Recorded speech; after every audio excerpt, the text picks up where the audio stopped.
शिक्षकांनी आक्रोशी मोर्चा केला आहे आणि जिल्हाधिकारी कार्यालयावर हा मोर्चा आला असून जिल्ह्यातील 2882 शाळा आज बंद आहेत. सरकारला त्यांनी थेट इशारा दिला आहे. अन्याय नको, न्याय हवा. तर त्यांच्या या नेमक्या मागण्या काय आहेत हे पाहूया. आता DAT सक्ती केली आहे, त्या सक्तीमुळे तुम्हाला कोणत्या चुकीला सामोरं जावं लागतं?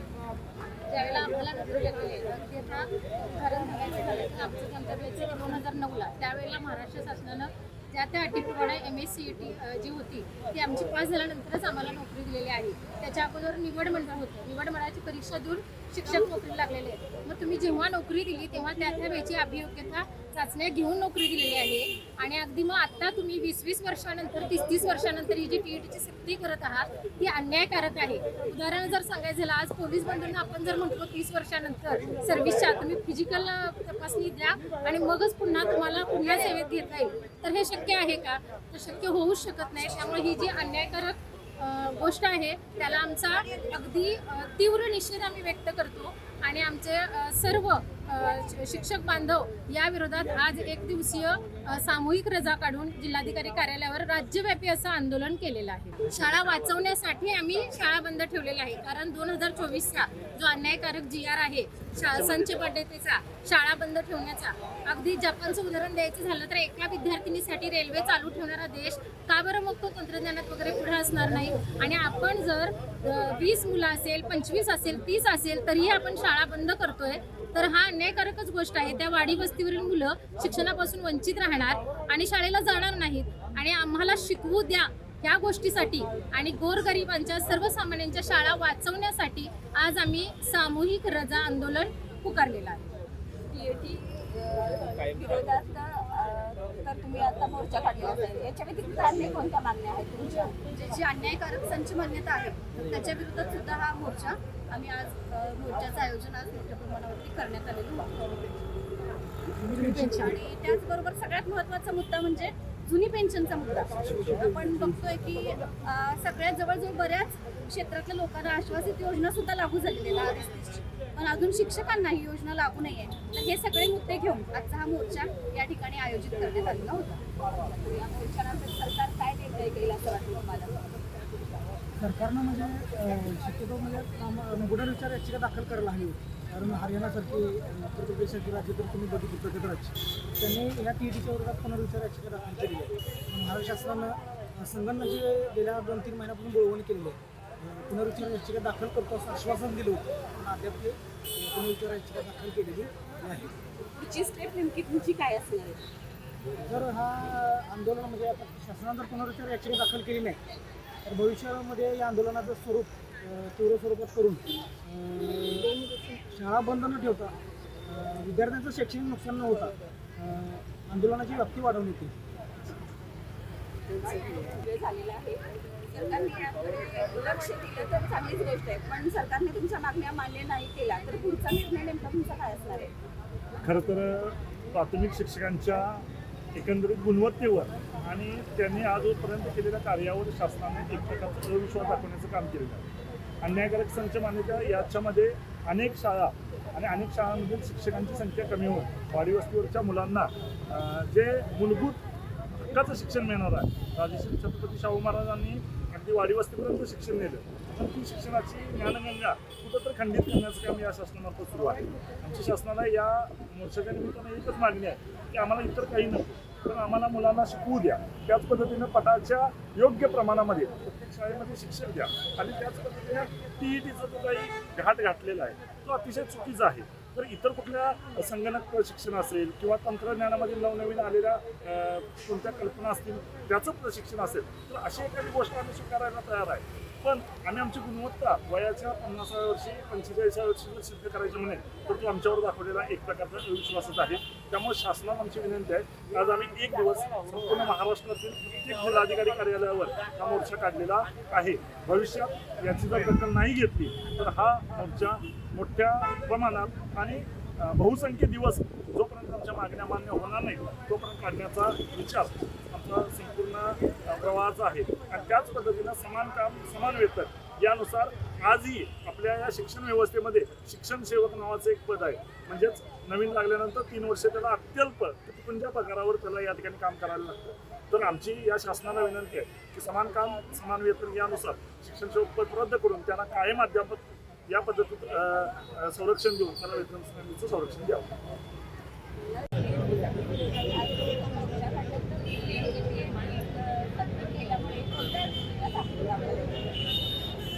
सक्ती केल्यामुळे आम्हाला सध्या शैक्षणिक कामामध्ये शैक्षणिक कामं बाकीची बेरोजची कामं करायची आता सध्या आमच्या बदल्या झालेल्या त्यामुळे हे सगळं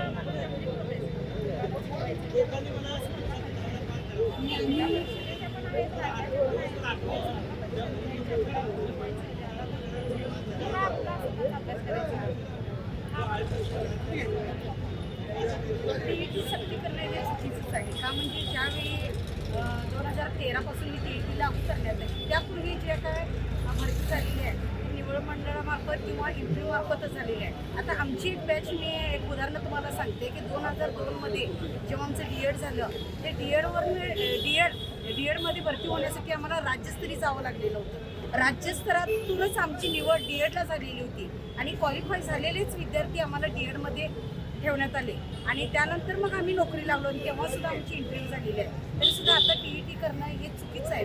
मग प्रत्येक क्षेत्रातले जे काय अधिकारी आहेत अधिकारी वर्ग म्हणा किंवा जे काय कर्मचारी आहेत त्यांना परत तुम्ही टीईटी देणार काय किंवा त्यांची परीक्षा परत घेणार काय हा मुद्दा सगळ्यांनाच लागू असा. शिक्षकांना जी टीईटी कंपल्सरी केली आहे खरोखर ते शिक्षकांच्यावर अन्यायच आहे. त्याच्यामध्ये काही खाजगीकरणावरती भर द्यायचा विचार आहे का काय हा मोठा प्रश्न आहे आणि खरोखर एवढे जे तळागाळातल्या मुलांचं शिक्षण जे घडवणारे शिक्षक आहेत त्यांचा विचार न करता टीईटीवर जो भर दिला आहे त्याला पूर्ण आमच्या सर्व शिक्षकांचा कडेपट विरोध आहे आणि त्याचा मोर्चा आहे की शासनाने याची दखल घ्यावी आणि टीईटी संदर्भात एक चांगला निर्णय घेऊन किंवा ती रद्दच करावी अशी आमची इच्छा आहे. मोर्चा काढला तर नेमक्या सरकारकडून काय अपेक्षित मागण्या काय अपेक्षित आहे? आजचा मोर्चा हा टीईटी विरोधात फक्त एकच मागणी नाही आहे. टीईटी ही त्यातली एक मागणी आहे. बाकीची जी अशैक्षणिक कामं आहेत किंवा जो संच मान्यतेचा GR आहे त्या विरोधातले या सगळ्या हा मोर्चा आहे. टीईटीच्या बाबतीत जर म्हणाल तर 2013 पूर्वी आम्ही ज्यावेळी नोकरीला लागलो त्यावेळी त्या वेळेच्या ज्या क्वालिफिकेशन क्रायटेरिया होता तो पूर्ण करूनच आम्ही नोकरीला लागलो. त्यामुळे परत आणि आम्हाला ती परीक्षा देणं म्हणजे थोडंसं चुकीचं वाटतं आहे. कारण आत्ता कसं होतं आहे की शैक्षणिक कामं आणि परत ती परीक्षा हे शक्य होणार नाही. कारण आता जी नवीन पोरं आहेत ती दिवसभर अभ्यास करून ती परीक्षा देणार आणि आम्ही शिक्षक दिवसभर शाळेत अध्यापन करून ती परीक्षा देणार यामध्ये थोडासा फरक आहे. त्यामुळे परत ती परीक्षा देण्याची आम्हाला काही गरज नाही आहे.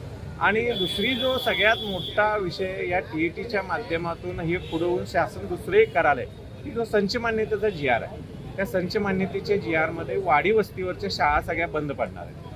म्हणजे 10 पटाच्या आत तिथं 0 शिक्षकी शाळा होणार आणि विशेषतः त्या ठिकाणच्या मुलींचं शिक्षण हे अडचणीत येणार आहे. मुलांच्या शिक्षणात आज वाडी वस्तीवरचा लोक मुलग्याला दुसरीकडे 3-4 किलोमीटर शाळेत पाठवू पण आजची सामाजिक स्थिती बघितली तर मुलींचं शिक्षण या संच मान्यतेमुळे खरोखर अडचणीत येणार आहे. एकीकडं जपानसारख्या देशामध्ये एक मुलगी असेल तर तिथं रेल्वे थांबून त्या मुलगीला शाळेला घेऊन जाते आणि आज आमच्या इथं त्या जर वाडी वस्तीवरच्या शाळा बंद पडल्या तर त्या ठिकाणच्या गोरगरीब मुलांच्या शिक्षणाचा प्रश्न खूप मोठा होणार आहे. आणि तिसरा विषय म्हणजे की जी अशैक्षणिक कामं आहे ती प्रचंड आहे. आज रोज शाळेतील एक शिक्षक हा अशैक्षणिक कामांच्या मध्येच गुंतला आहे. आज ही लिंक भरा उद्या ती लिंक भरा आज ह्या कमिटीची मीटिंग घ्या त्या कमिटीची मीटिंग घ्या. ह्या सगळ्यामुळं आम्हाला शिकवाय मिळणार. आमची एकच मागणी आहे की आम्हाला फक्त शिकवू द्या. शिकवण्यासाठी आम्हाला भरपूर वेळ द्या. त्यानंतर जिल्हा परिषदच्या शाळांचा नक्कीच रिझल्ट वाढेल की आपल्या ज्या गोरगरिबांच्या मुलांच्यासाठी शिक्षणासाठी आहे. निवडणुका आल्या BLOची कामं आली या सगळ्या गोष्टीतून शिक्षकांना मुक्त करावं यासाठी आजचा हा मोर्चा. गांधीजींनी सांगितलं होतं की खेड्याकडे गांधीजींचा हा उद्देश घेऊन आपला देश आज कुठं आहे हे खरं तर पडताळणं गरजेचं आहे. आपण वाडी वस्तीवरच्या शाळा जर का बंद करणार असू तर या मुलांनी शिक्षणाची गरज पूर्ण करण्यासाठी कोणाकडे बघावं? आज मेट्रोपॉलिटन सिटीमध्ये ज्या पालकांची परिस्थिती चांगली आहे ते आपल्या मुलांना शिक्षण देतील, पण खेडोपाडी शेतकऱ्यांची मुलं आहेत, मजुरांची आहेत, कष्टकऱ्यांची आहेत, सामान्य लोकांची आहेत. तर अशा लोकांच्या मुलांनी मग शिक्षणाची आपली गरज पूर्ण करायची असेल तर शासनाने जर का 10 खालच्या शाळा बंद केल्या तर या मुलांनी शिक्षणाची गरज कुठून पूर्ण करायची हा एक मोठा प्रश्न आहे. शाळा आणि शिक्षण वाचलं पाहिजे यासाठी हा मोर्चा आहे आणि यासाठीच आम्ही आज या जिल्हाधिकारी कार्यालयावरती आलेलो आहे. आमचे नेते आदरणीय येडके सर यांच्या माध्यमातून आणि आमचे नेते जिल्हाध्यक्ष आदरणीय रविकुमार पाटील सर यांनी आमच्या संघटनेच्या जिल्हाभरच्या कार्यकर्त्यांना आज जमवलं. त्याचा एकच उद्देश आहे की आमच्या मराठी शाळा वाचल्या पाहिजे आणि आमच्या मराठी शाळेतल्या मुलांना शिक्षण ते जे सक्तीचं शिक्षण आहे, जे मोफत शिक्षण आहे, आज कोल्हापूरसारख्या पुरोगामी जिल्ह्याच्या पातळीवर शाहू महाराजांनी जो आपल्याला संदेश दिला की शिक्षण हे मोफत असलं पाहिजे, तो उद्देश सार्थ करायचा असेल तर तुम्हाला निश्चितपणे शासनाच्या विरोधात झगडावं लागेल आणि गोरगरिबांचं शिक्षण वाचवावं लागेल. यासाठीच आदरणीय रविकुमार पाटील सर, आदरणीय सुनील येडके सर आणि आदरणीय शिवाजीराव रोडे पाटील सर यांच्या नेतृत्वाखाली महाराष्ट्र राज्य प्राथमिक शिक्षक संघाने या मोर्चाला पाठिंबा दिलेला आहे. तर आज मी विरोधात जो मोर्चा काढला त्या मोर्चाच्या मागचा नेमका हेतू काय आहे किंवा DAT-मुळे काही अडचणींना तुम्हाला सामोरं जावं लागतं? निश्चितपणानं शासनानं जी TET परीक्षा लागू केली आहे ती खरं तर चुकीची आहे. कारण जे शिक्षक आहेत ते D.Ed आणि B.Ed झालेले आहेत, त्यांच्या माध्यमातून बऱ्याचशा पिढ्या घडलेल्या आहेत. सज्ञान पिढ्या घडवायचं काम या शिक्षकांनी केलं आहे. असं असताना सुद्धा TET सक्तीचा अट्टहास शासनाचा का, अशा पद्धतीचा प्रश्न आहे. म्हणून आज महाराष्ट्रातल्या प्रत्येक जिल्हाधिकारी कार्यालयावर शिक्षकांचा आणि शिक्षकेतर कर्मचाऱ्यांचा प्रचंड मोठे मोर्चे आयोजित केले आहेत. खरं तर अशा TET सक्तीची बिलकुल गरज नव्हती आणि गरज नसताना सुद्धा शासनानं हा आदेश आम्हाला लागू केला आहे, तो चुकीचा आहे. तर पुढचे नेमकं यानंतरची स्टेप तुमची नेमकी काय असणार? आता ही सुरुवात आहे आणि प्रचंड संख्येनं शिक्षकेतर या मोर्चामध्ये उतरले आहेत. जो काही शिक्षक संघटनांचा आदेश असेल त्याला सर्व राज्यातील शिक्षकेतर कर्मचारी बांधील राहून जी काही पुढची संघटनांची दिशा ठरेल त्याला अनुसरून आमची पावलं त्या दिशेनं असतील. तर सर आता जो मोर्चा काढला तर सरकारकडून नेमक्या कोणत्या मागण्या अपेक्षित आहेत तुम्हाला? सरकारकडून आमच्या अशा अपेक्षा आहेत की TET परीक्षा ज्यावेळेला आम्ही D.Ed B.Ed झालो त्याचवेळी आम्ही मोठ्या परीक्षा देऊन अतिशय खडतर असा अभ्यास करून त्यामध्ये पास होऊन आम्ही अध्यापनाचे कार्य करत आहोत. उत्कृष्टपणे अध्यापन कार्य सुरू असताना हा अट्टहास शासनाचा का, हा आमचा प्रश्न आहे. आणि आता TET द्यायचा म्हणजे विनाकारण आमचा वेळ खाऊ, अधिक आमचा अध्यापनामध्ये जो वेळ खर्ची घालावा पाहिजे त्या ठिकाणी त्याचं दुर्लक्ष व्हावं असा शासनाचा उद्देश आहे का? हे शासनानं ह्या शिक्षण संस्था शाळा मोडीत काढायचा विचार आहे का? हा असा आमचा प्रश्न आहे. त्यामुळे TET ही बंधनकारक न करता TETची काही गरजच नाही.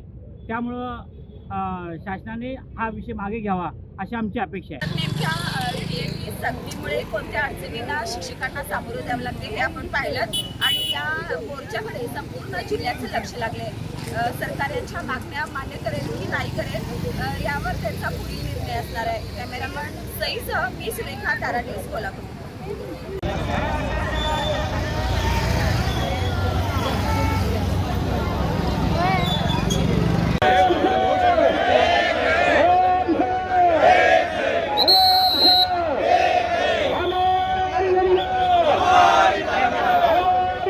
भैया